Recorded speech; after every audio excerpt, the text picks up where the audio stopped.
Sweetness overload ang hatid ng Sharon at Gabby sa Toronto, Canada. Tuwang-tuwa ang mga fans ni Sharon Cunita habang pinapanood ang kanilang sweetness at yung magandang chemistry ng dating mag-asawa at the best love team. Kahit kaninong love team ikumpara ang Sharon at Gabby, nangunguna pa rin ang megastar at ang matinee idol na dating mag-asawa Sharon at Gabby.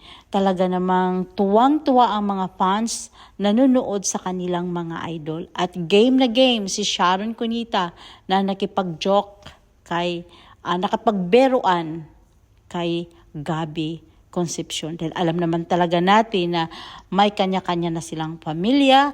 Just in front of the camera ang ginagawa nila.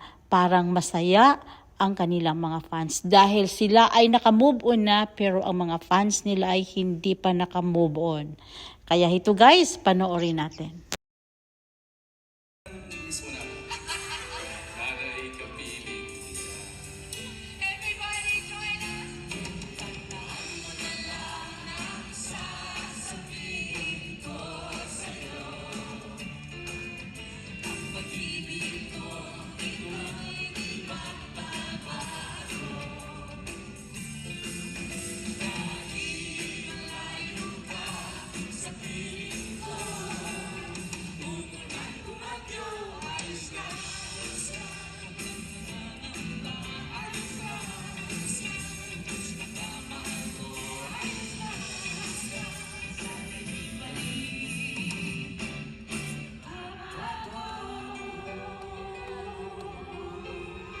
So happy ka naman. Oo, katabi kita eh. Hindi ko na lagi. Tingala ba sa mga dressing room? Grabe, finally nakarating tayo dito Yes! sa Toronto.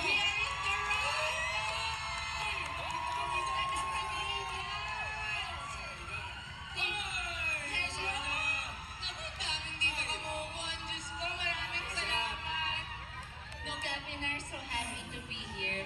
Alam niyo po, we're so thankful na hanggang ngayon po minamahal niyo pa rin kami. It means the world to us. Salamat po. At nag-umpisa lahat yan because of dear heart. Nakapagbabago ng buhay.